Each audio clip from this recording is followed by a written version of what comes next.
Hello, folks. We'll get started in just a minute.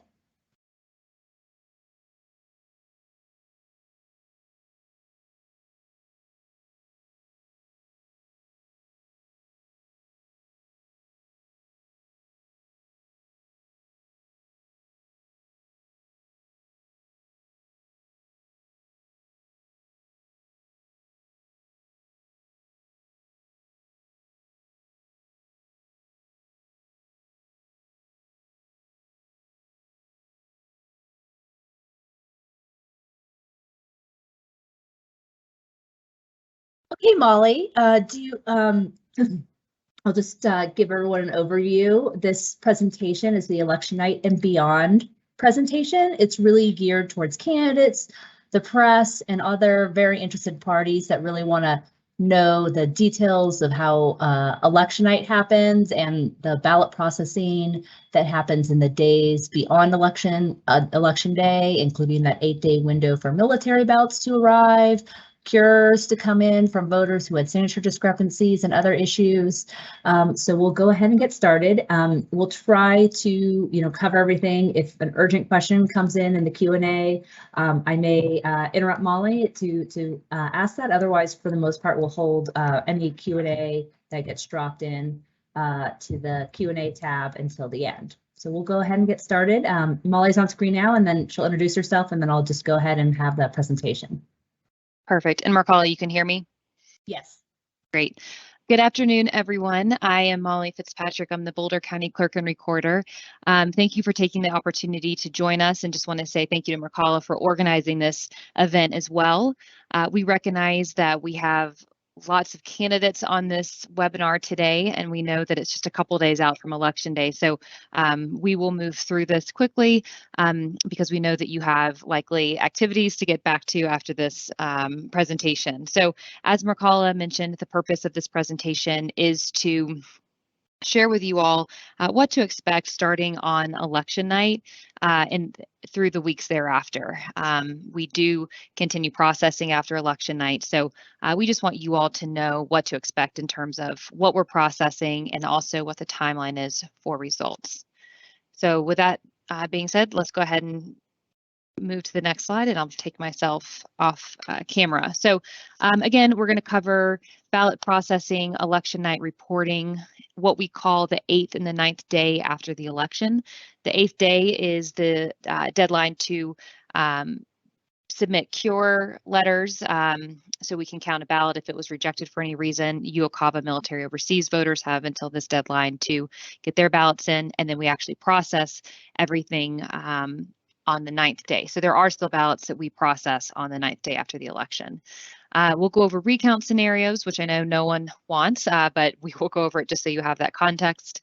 The risk limiting audit, which is the audit that we have to validate that election outcomes are correct, which I know many of you will appreciate. And then watcher information in case you want to send any watchers to observe the election activities, and we welcome that.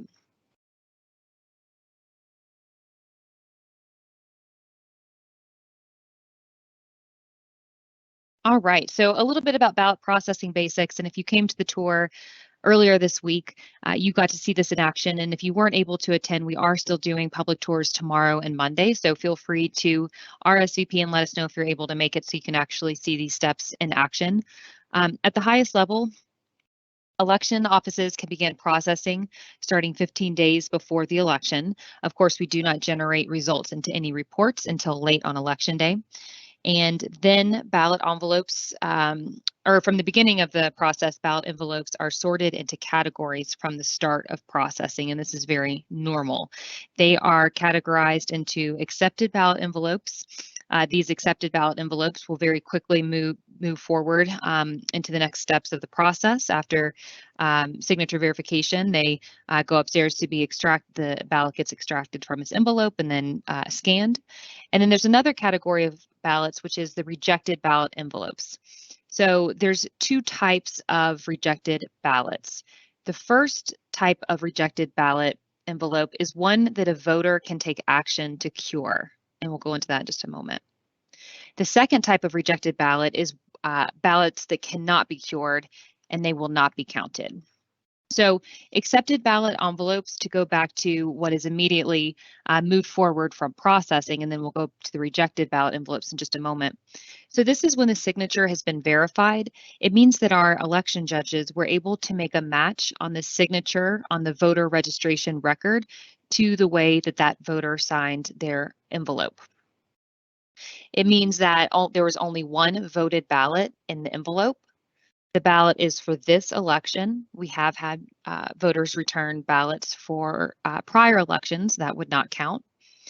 And then once that ballot envelope and the signature has been accepted, that voter is assigned vote credit in the Secretary of State's database. And as mentioned, that ballot envelope is moved forward for processing. And again, please come to our tours to see how this works in action. But the ballot is signature verified. After that, it is moved upstairs to our second floor, where the ballot is removed from its envelope. And we have equipment to help ensure privacy throughout this process. And then from there, the ballot is flattened because it's been in that ballot envelope, and we need it to be able to be read through our scanning equipment. And then it's visually inspected for any issues. So if there is food stains on the ballot, something that would impact the scanning process or damage our equipment, we will have a bipartisan team of judges actually duplicate that ballot onto a clean ballot, and that's the ballot that will be sent forward for scanning. And we, of course, retain both ballots, but we do need to ensure that our equipment can handle the ballots that are sent through. So to go back to the rejected ballot envelopes, so again, there are two types of rejected ballot envelopes. The first are ballots that can be cured. They have the opportunity to rectify whatever issue came up to have their vote count. And so these voters have until the end of the 8th day after the election to respond to our letter and our outreach efforts. We want voters to cure their ballot. They took the time to vote and send in that envelope. There was just something that extra that we might have needed, or the most common reason that an envelope is rejected is because of a signature that might not match previous records. And by that, we mean to say the election judges were not able to determine that match. So as mentioned, they have the previous voter registration record to compare the way that voter signed that envelope to. If they can't immediately make a match, it moves forward to more judges who have access to more signatures on file for that voter. But it ultimately, if the election judges cannot determine that that signature matches from what we have on file, we will send that voter a letter and a notification that we want them to take action to have their vote count. And it's easier now than ever before to cure your ballot. We have a text to cure platform, which you can do easily from your phone. The other reason that a envelope might be rejected but still has the opportunity to be cured is if the signature just wasn't there, or if there was missing ID with that envelope if it was required. And a lot of times missing ID, a lot of times it's for first-time voters in Colorado who registered to vote with the last four of their social. So these ballot envelopes stay unopened until they're cured. And then once they're cured, they move forward for processing on the 9th day. Never counted envelopes, these are the ballots that unfortunately do not have the opportunity to be cured by the voter, is if there's more than one voted ballot in the envelope. It's if there is an empty envelope, or as mentioned earlier, if there is a ballot from a previous election that was never returned, and for some reason they're returning it in this year's envelope. So again, two categories of ballots that can be rejected. One category has the opportunity to be cured. The other category does not. And again, we make every effort to reach out to voters that have the opportunity to cure their ballot. And you can also receive a cure list for voters that need to cure their ballot. And we know sometimes individuals like to reach out to those voters and let them know as well. And we also, as mentioned, will outreach to those voters. Election night reporting overview. So this is what we know all of you are very interested in. On election day, we will add a link to the top of our website. Our website is bouldercountyvotes.org. We will begin posting results at 7 p.m. And that first posting will reflect mail ballots counted through Monday. After that, the postings will include ballots that have been counted on Tuesday night, Wednesday, Thursday, and then also in-person ballots. As I just said, we will be counting and tabulating and posting results after Tuesday, especially if we get a lot of ballots back on election day. It will take a couple of days to process those ballots. And so we do expect to do a results upload on Wednesday and potentially even Thursday if we, as mentioned, get hit pretty hard with ballots on election day. As much as we do to outreach to voters, that voting early helps our office. We know that sometimes voters just like to vote on election day, and the most important thing is that voters vote and they vote when they want, and it helps our election office process over a longer period of time if they vote early. So the more that you all can help us promote that message, the more we're able to provide a complete representation of votes on election night.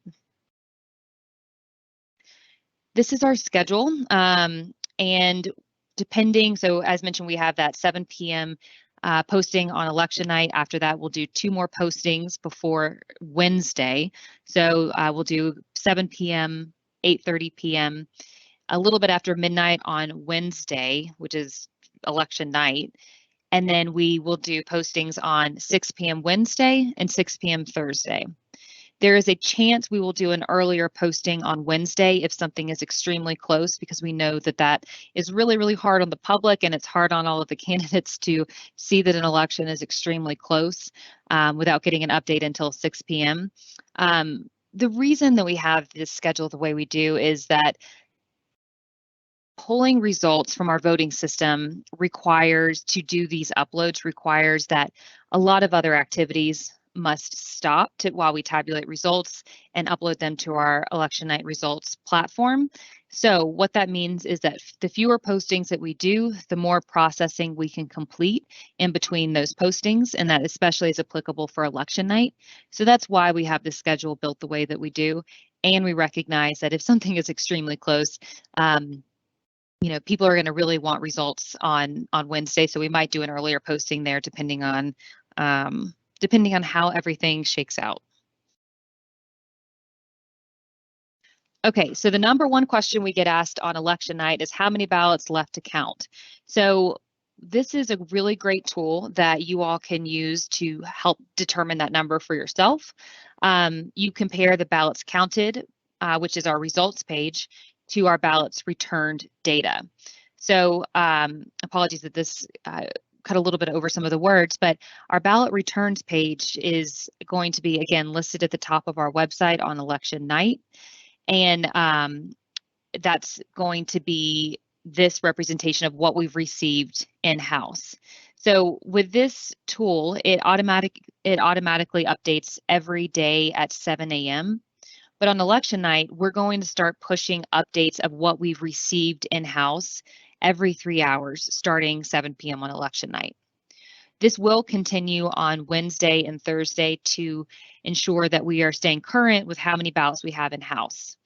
So what this means is that we are somewhat reliant on the data from the Secretary of State office, which can vary. And the main thing that we like to highlight is that returns also include every ballot that's received.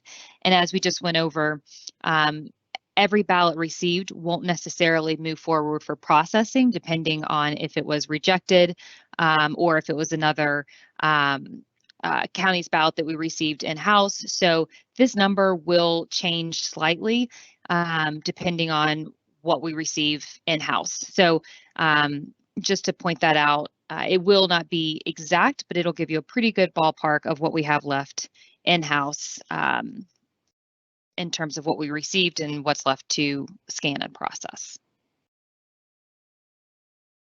Okay, so the 8th and the 9th day after the election. So the majority of military and overseas voters will return their ballot by election day. But there is a federal law that requires overseas and military voters have until the 8th day following the election for their mail ballot to arrive. And this is a federal law that they have until 8 days after the election for their mail ballot to arrive. So this is something that we really like to call attention to because, again, we're receiving ballots after Election Day. Generally, this category of ballots is pretty low in terms of what's mailed from a military and overseas ballot after Election Day. But just to call attention to that. And then, of course, voters who turned in their ballot by 7 p.m. on Election Day but need to resolve an issue with their ballot or cure their ballot, they have until 5 p.m. on this 8th day in person to cure their ballot, or 11:59 p.m. Over online or text secure or something like that on the 8th day to cure their ballot, to resolve it to be moved forward for processing on the 9th day. And so ballot processing of the ballots received through 8th day is going to happen on Thursday, July 7th. And that is when we expect the last upload to be before certification.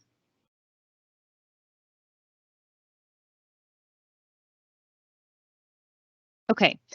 So overview of the buckets. There are 2 categories of ballots to be counted after the 8th day deadline. So between Election Day and the 8th day, we are receiving materials and sometimes ballots. So this determines what needs to be scanned on that 9th day. So there's ballots that will definitely be counted, and that's represented on the left-hand side of the screen, and then ballots that could potentially be counted. And ultimately, what will be processed in the scan room will fall somewhere in between these 2 categories. So we'll go ahead and move forward to the ballots that will definitely be counted. And these are the ballots that were received by 7 p.m. on election night. So these are absolutely going to be counted on the 9th day after the election. Here in Boulder County, we hold back a couple of categories of ballots to preserve anonymity. We have a constitutional obligation to protect anonymity, so this is an obligation that we take very seriously. So there are going to automatically be approximately 1,100 ballots that we hold back to protect anonymity. This is our considered our reserve ballots. And so here in Boulder County, we do hold back 3 ballots from every single precinct to ensure anonymity is preserved. And this is because there are some publicly available reports, and we want to make sure that no publicly available report can be tied to precinct result data. So we just hold 3 back for each precinct that will absolutely be moved forward for 9th day processing. In a similar spirit, we have a category of ballots called voter information protection ballots. These are ballots that come from voters who live within a precinct where there is also a unique district style within that precinct. So what that boils down to is that there are so few voters in that area that we actually combine those ballots with other ballots from similar that come from similar situations where there's also so few voters. So we'll combine those ballots together to preserve anonymity.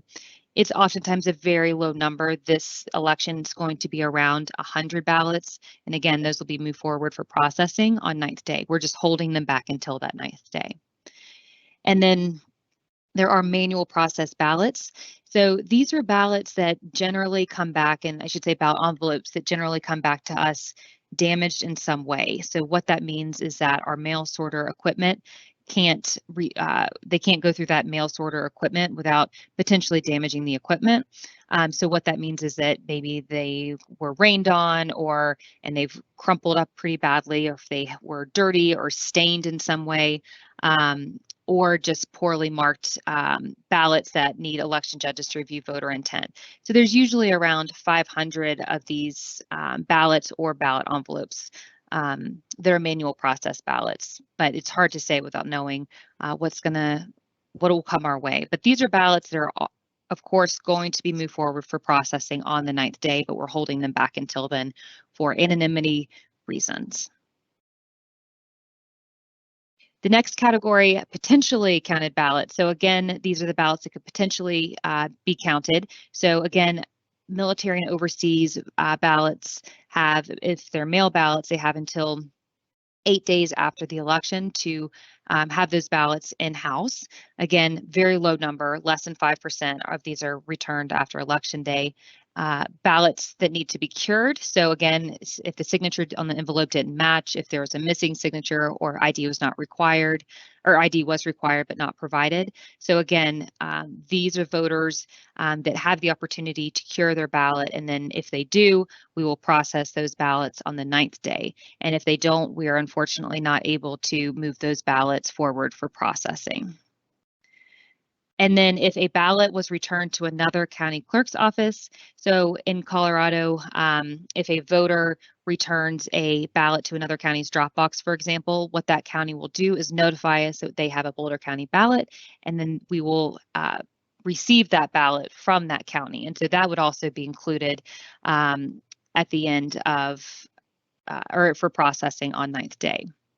Provisional ballots, there's always the chance of this, but now that we have the ability to issue replacement ballots and we have same-day voter registration, so we don't have a voter registration deadline in Colorado, this is an extremely low number. It's generally less than 10 ballots, and that's really been, I would say, at the high mark for the last couple of elections. Recount. So again, I know that no one is hoping for a close election. I know that everyone wants a high margin on this election, but just in case, we want to provide this information to you. So a recount will be required if the difference between the highest number of votes cast in that election and the next highest number of votes cast in the election is less than or equal to 0.5% of the highest vote cast in that election. And we'll go through an example in just a moment. Recounts happen after the election is certified by a bipartisan canvass board. For us, our canvass deadline is, or we're planning our canvass on Monday, July 18th, and we're required by state law to canvass by July 20th. The state has until July 25th to order an automatic recount if we fall within that threshold described in bullet point number 1. But if a recount is not required and you would like to order a recount, you may submit a notarized request by July 26th. This is at the expense of the interested party making the request, and it needs to be filed with the Secretary of State, our office, within 28 days after the election. So we'll go through a quick example. So this is an example for a 2-candidate race. So in this example, there is not an automatic recount required. The vote difference, so candidate B got 5,065 votes. The difference between the 2 candidates' vote totals is 0.6%, which is greater than 0.5%, meaning that there's no automatic recount required. So again, it is 0.5% or less requires a automatic recount. That's what triggers that automatic recount. So after, for post-election results, we are often asked to call races. We cannot do that. We simply provide everyone with the information on the number of ballots counted and what is left to be counted. We receive cures again through the 8th day, and then we process the 9th day after the election. So we're still processing until at least 9 days after the election. And so for this reason, we simply provide the information on what's left and what's been processed. So the final certified election results, again, the bipartisan board signs off on, are expected on July 18th. So that's when the election is certified. To touch quickly on Colorado's risk limiting audit. So this is your tool to knowing that the election outcome is correct. This is something that Colorado has paved the way here in the United States. So we're the first state to implement a statewide risk limiting audit. And what that means is that every county is doing a risk limiting audit unless they're a hand count. It's considered the gold standard audit. It is statistically based, so it uses our resources very wisely while also determining validating election outcomes. So what this audit does is it compares the physical ballot that the voter voted to the way the scanner read the ballot at the time of scanning. And we will have risk limiting audit teams who actually conduct that work. So in a nutshell, every single ballot that goes through the scan room has a date stamp on it, as well as a batch information on that ballot. And the reason that we have that identifying information to that ballot, and again, there's a sample on the screen, it's just date, batch number, time, is because that records that ballot for the cast vote record. And then also that's the information we will use to then go pull that physical ballot and compare it to that to the cast vote, sorry, we'll compare the cast vote record to the physical ballot. We provide that cast vote record, which again is the way that the scanning equipment read that ballot, to the Secretary of State. And then the Secretary of State uses risk limiting audit software to randomly select ballots to audit. And so the physical ballots, again, are pulled by risk limiting audit teams, and then they are the ones who compare the votes on the ballot to the votes recorded in that cast vote record. And we report that to the Secretary of State. And if there are additional rounds of auditing that need to occur, we will do that once everybody in the state conducts at least the first round of the risk limiting audit. This is the timeline for the risk limiting audit. The main thing that I'll call out here is that we are doing our risk limiting audit on July 12th. We invite you all to come and tell everybody that to come. It's a great opportunity to really see this in action because again, we are comparing the physical ballot to the way that this equipment read your ballot at the time of scanning. And we think this is really important, especially right now with so much disinformation and misinformation out there about the voting system. This is really your ticket to understanding that the election outcome was correct. The machines were reading ballots accurately. And this is also a follow-up to or a second test that validates outcomes. We also do a pre-election voting equipment test as well to ensure that it is working accurately. So again, please come to our risk limiting audit. We welcome the opportunity to host you. If you would like to send a watcher to the ballot processing center or to the vote centers, please do. We think watchers are an incredibly important part of the process. It is someone that has been appointed by a candidate, political party, or issue committee to witness the conduct of an election. So please let us know if you have any questions about this process. Again, we welcome the opportunity to host watchers. They do need to come to our ballot processing center or our main election office first, if it's their first time watching, and then we'll show them to the ballot processing center. There are some materials that they will need to bring, and if you are appointing someone, some forms that you'll need to sign. All of this information is on the Secretary of State's website, but you need the certificate of appointment. We'll need the oath of the watcher, and if depending on what they want to watch, additional training that they've taken, and then a certificate of completion. We're happy to walk anyone who wants to watch through these steps.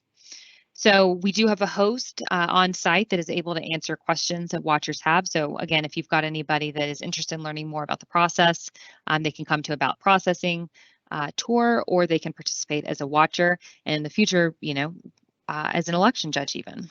So if they want to watch at a vote center, and we have 4 vote centers in Boulder County, they just go to the lead judge at the vote center.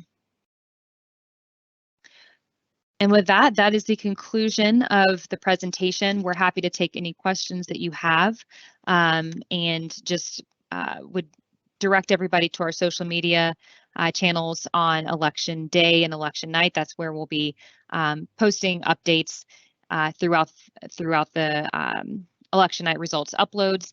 But happy to take any questions if you have them now, and also just want to underscore that we're here for anything that comes up that you might have a question on. We're ready to help in whatever way we can. So are there any questions? None have come in so far, but we'll give it another moment or so.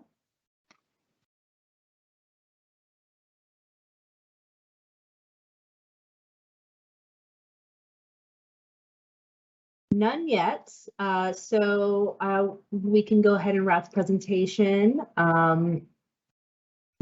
right now, if anyone's interested, that ballot returns link, we will try to move it closer to the homepage, but right now it is in the sidebar on the election information page. So there is that ballot returns page. It starts populating every election about 15 days prior to election day. So it tracks by city, and it also has a party breakdown of returns. And we have that up again every election. And I'll try to get that link moved a little easier to find on the homepage as we get closer to the election. So with no questions coming in, Molly, I don't know if you have any final thoughts or things to share. Otherwise, we can wrap it up. Just want to say thank you all for taking the time to hop on this call. And again, please encourage all of your supporters, friends, family members to vote early. It is an immense help to your local elections office. But most importantly, just want to say thanks for all you're doing to encourage voter participation this election. We love it when we start getting ballots in, and on election day when they all come in, it is very exciting and we love it. So we just hope that Boulder County continues to turn out in high numbers. And just again, reiterate, we're here for whatever you need, whatever voters here in Boulder County need. So just tell them, don't hesitate to reach out to our office, and just want to say thank you all for participating, and we'll see you soon. And someone asked about the slide deck. We'll go ahead and post it on our YouTube channel. So you'll be able to find it there. And our YouTube channel is Boulder County Clerk. So it's .com/Boulder. But you could also get on our website under security. It has.